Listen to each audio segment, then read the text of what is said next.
gang-related activity in the area that may have been connected to 2 previous homicides. While in the area, officers observed 4 individuals walking in the roadway near Austin Street and LaGrange Street, despite sidewalks being available nearby. After observing the violation, officers stopped to speak with the group and address the issue. Under the ORC, pedestrians walking in the roadway and the TMC walking along highways, officers had the authority to investigate the violation and determine whether enforcement action or a warning would be appropriate. During the interaction, officers requested identifying information from the individuals involved. One of those individuals, Kaylin Reynolds, repeatedly refused to provide the information necessary for officers to complete their investigation. Under ORC failure to disclose personal information, officers are authorized to obtain a person's name, address, and date of birth during a lawful stop under certain circumstances. The investigation found that Officer Michael Routson requested Reynolds' identification information multiple times and advised her that failure to provide that information could result in her arrest. After repeated requests were refused, officers placed Reynolds under arrest pursuant to ORC 2921.29. As officers attempted to take Reynolds into custody, the investigation found that she resisted officers' efforts to handcuff her by pulling away and failing to comply with commands. Investigators determined Reynolds resisted arrest in violation of ORC resisting arrest. During the arrest, officers used physical control techniques to gain control of the situation and place Reynolds in handcuffs. After she was handcuffed and brought to her feet, the investigation found that Reynolds spat on Officer Michael Routson. Investigators determined Routson violated ORC harassment by an inmate when she spat on Officer Routson while in custody. Officers then used an additional takedown technique to regain control before escorting her to the police vehicle. Immediately following the incident, the Toledo Police Department initiated an internal affairs investigation. Investigators reviewed body-worn camera footage, dash camera footage, witness statements, officer interview reports, applicable Ohio law, and department policy. After reviewing all of the evidence, investigators determined that officers acted within their lawful authority and in accordance with the Toledo Police Department policy. Investigators further concluded that the physical control techniques used during the arrest were consistent with department training and department's response to resistance policy. As a result, both Officer Michael Routson and Officer Nicholas Palmer were exonerated in this investigation. For the second incident on May 20th, 2026, Officers Zachary Carroll and Chase Bainey were conducting crime suppression activities in the area of Fitchland Avenue and Sullivan Avenue when they observed a group of juveniles crossing the roadway outside of a designated crosswalk. The officers initiated a stop and began speaking with the juveniles regarding the violation. During the encounter, the juveniles questioned the reason for the stop, and one juvenile alleged the stop was race-related. An internal investigation reviewed body-worn camera footage, a cell phone video recorded during the encounter, supplemental reports, and statements from the involved officers. The investigation determined that both officers made comments during the encounter that were inconsistent with the department expectations and completely unacceptable. The comments included name-calling, remarks about the neighborhood in which the juveniles lived, and statements that mocked their economic status. Both officers acknowledged the statements during the course of the investigation. The investigation concluded that Officer Bainey violated department directive discourteous treatment and that Officer Carroll violated department directive conduct unbecoming an officer. As a result, both allegations were sustained. Officer Bainey received a written reprimand, a formal disciplinary action that is now part of his employment record. Officer Carroll received a 15-day suspension without pay for comments that fell well below the standards expected of a Toledo police officer. While these investigations resulted in different findings, both incidents reflected negatively on our department and our community. In each case, there were opportunities for better judgment and engagement. Whether an officer's actions were determined to be within policy or fell short of department expectations, training remains one of the most effective tools for reinforcing professionalism and public trust.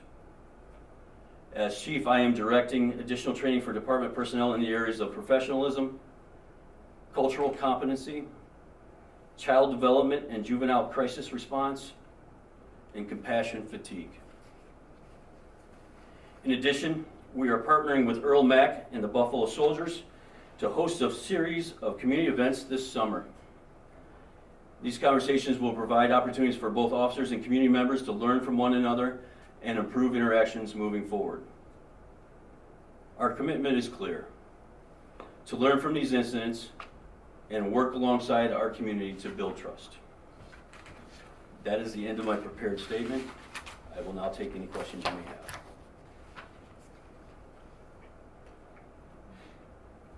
What are these series of what the Buffalo Soldiers gonna do and be about? Do you have any idea about that yet? Yeah, so we're looking to do some community forums.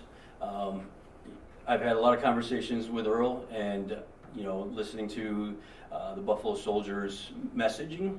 I think that's very good for us and the community to start building those conversations about interactions between police officers and our community. I think it's good for our officers to hear from our community members, what they're feeling during the stops. And I think it's important for our community members to understand the rights and the responsibilities of police officers during stops as well. There's always a lot of misinformation out there saying that police can't ask me my name, they can't stop me, I don't have to give them my information, and many times that simply is just not true.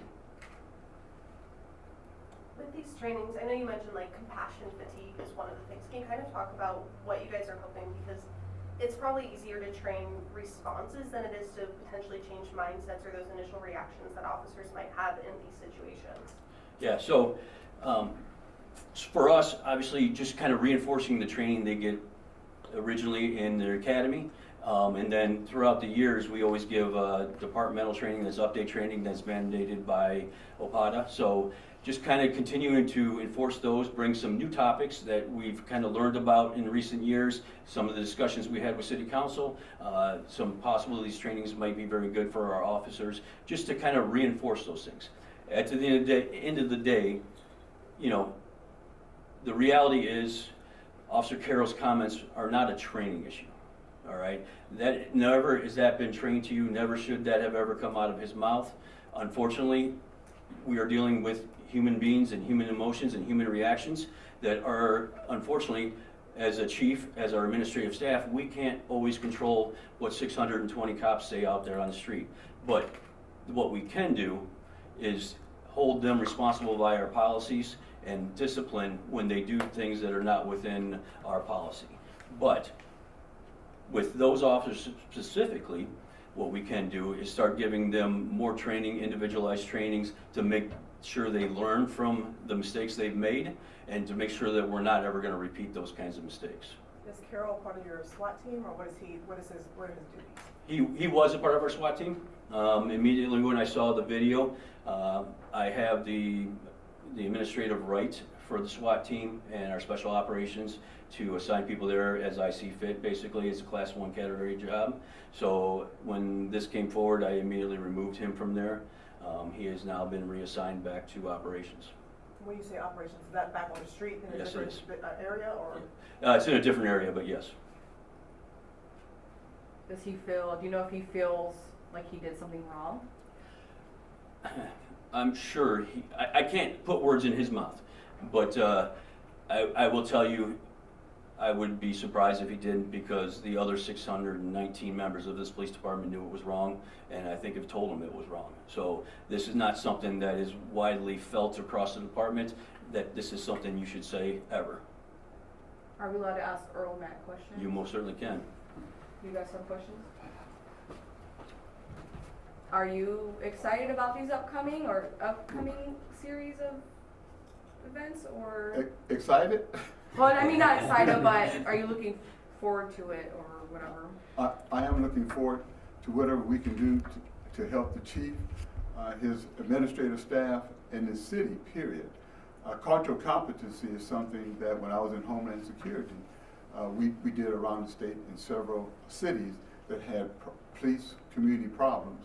And that cultural competency is extremely important because it teaches an officer how to check their own kinds of biases and those kinds of things and follow departmental policy. So we are very excited to help do this cultural competency for this agency. I mean, the police department often already has these neighborhood meetings, and if the trust has already been broken, how do you get people to come out to these? How do you get people to interact or want to interact if they already feel like they aren't being taken care of by police? Right. Well, the first thing is to have genuine care. I do believe that this police chief, his staff do have genuine care for the city and for the activities and conduct of their officers. I always say there's a reason why we have conduct policies. It's not that all officers are great and good. There's always those few that we have to follow policy on. So I think as long as the community know that the chief is genuine in caring for his officers and caring for that community, and with the discipline whenever it's needed, the proper discipline to then correct behavior. Do you know when the first one's gonna be? Any idea? That's up to the chief. Oh, okay. Chief. Yeah, and so we've been, obviously coming up to this point, we've been having a lot of conversations. I've directed our community services to start reaching out with Earl and to see when we can have a time together. I'm hoping to have one in July. Are you looking at specific neighborhoods, or where are you planning on trying to target? They're going to be open citywide, so, but depending on, you know, how the first one is received, and if we have people coming, unfortunately, even before all this stuff happened, we have a lot of community meetings where unfortunately we don't get a lot of our community to show. So I'm hopeful that we'll have a good turnout and a good response. That way we can continue to have these conversations and build off of them. That'll determine how many more we move forward on. But right now we have not specifically identified a location yet. You mentioned child development Yes. as well. What does that look like in training for your officers? So having our training staff, look, they're preparing for our training for next year. That's where child development and adolescence will come in. And it's basically just kind of reaffirming the facts of how the child's mind develops and, you know, what stages they go through, and hopefully give them a little bit more understanding on when they're dealing with a juvenile, that they can communicate better with them and basically have a better interaction there. You talk about just even those interactions. Are there differences when it comes to physical force as well as how you guys are supposed to interact with juveniles? So our physical force isn't based necessarily on age, sex, or any of that kind of stuff, because it's based on the suspect's actions and those actions that are required to overtake those actions to gain control.